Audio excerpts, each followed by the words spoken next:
Madam Secretary, you have a convicted pedophile here, a couple of criminals here. These are bad hombres, as the president would say. Yet you have major cultural icons, big-time country music superstar. His name's Zach Bryan. He probably has tens of millions of Trump supporters in his audience, and he just released an anti-ICE song. I want to get your response to that, especially given what we've seen today. I heard that and listened to a little bit of it and extremely disappointed and disheartened, and actually I hope he understands how completely disrespectful that song is, not just to law enforcement, but to this country. Two thoughts. The softball question came from propagandist Benny Johnson. Benny, according to some in the know, just come out of the closet already, man. Secondly, the disrespect coming from Noam and others in this admin is quite strong, as opposed to a singer-songwriter. Growing anger and distrust that the American people are feeling toward the Trump administration and what they're seeing on the streets of American cities in the ICE raids has become so nearly universally disliked that it has even reached the traditionally conservative world of country music. Grammy Award-winning singer-songwriter Zach Bryan released a clip of a new song on social media directly calling out the cruelty of mass deportations. Bryan, who served in the Navy for 8 years, is a country superstar. His music has reached 16.2 billion streams on Spotify.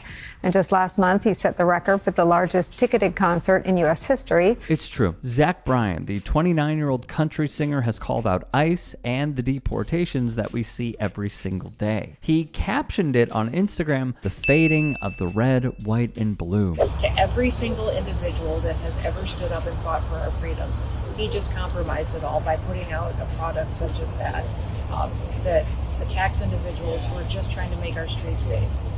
So, Zach, I didn't listen to your music.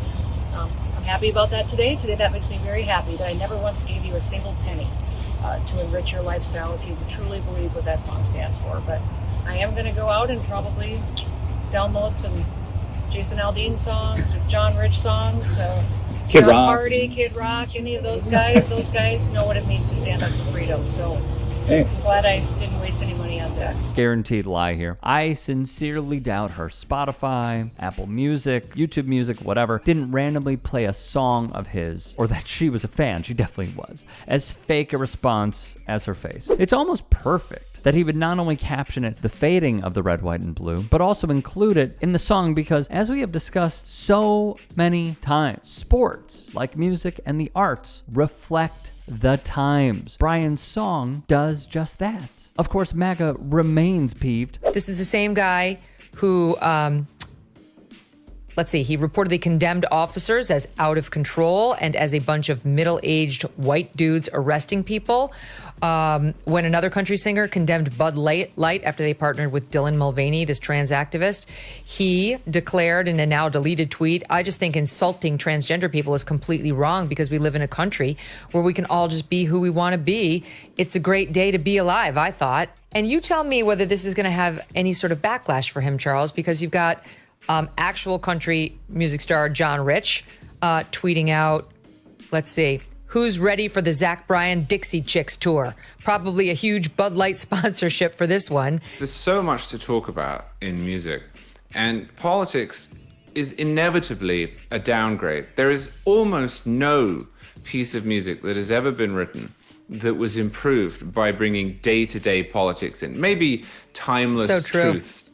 But the things that are happening right now, that's so right now. Those could be tweets. I mean, that is the resistance piece du jour that he's put in there. So many inaccuracies here, man. Let me see if I got this straight. No piece of music has ever been written that was improved by bringing day-to-day politics in it. Is this dude for real?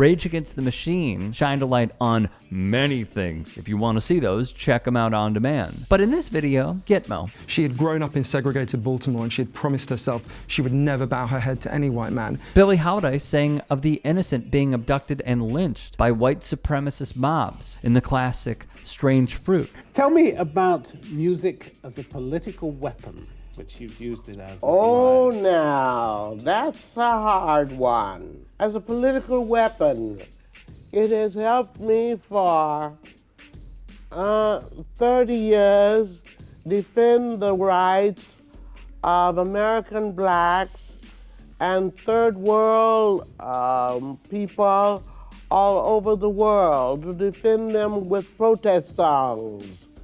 And it helps to change the world. Nina Simone, by the way, thinks all of y'all are idiots. On that point about John Rich that Kelly laughed at, just riddle me this. Do you laugh at Dana White for striking a deal with the beer company? Of course you didn't, Megan, because y'all care more about the culture war and attacking the marginalized above all else to uphold white supremacy. At Kid Rock shows, he was seen not only selling, but drinking Bud Light. Did you laugh at him? Did you mock him? Come on, did you make some jokes about the 54-year-old performer, Megan? Oh, you didn't? Oh, shock. Meanwhile, in Zach Bryan's new song, the White House couldn't pass up the opportunity to comment, while Zach Bryan wants to open the gates to criminal illegal aliens and has condemned heroic ICE officers. Something in the orange tells me a majority of Americans disagree with him and support President Trump's great American revival. Godspeed, Zach, said the out-of-touch spokesperson Abigail Jackson in a statement. These positions are not popular. Bryan would respond to the backlash, as cited by Variety.com. To see how much blank it stirred up makes me not only embarrassed, but kind of scared, wrote the Navy vet, who claimed in the past he does not stand on either side of the political aisle, and is trying to reiterate that now in the face of a firestorm that is coming his way. Left wing or right wing, he said, we're all one bird and American. To be clear, I'm on neither of these radical sides. My follow-up would be, tell me about the radicalism that you see on the left. Bryan would add another message. I wrote this song months ago. I posted this song 3 months ago as a snippet. This shows you how divisive a narrative can be when shoved down our throats through social media. This song is about how much I love this country and everyone in it more than anything. When you hear the rest of the song, you will understand the full context that hits on both sides of the aisle. Everyone using this now as a weapon is only proving how devastatingly divided we all are. We need to find our way back. He would add, I serve this country.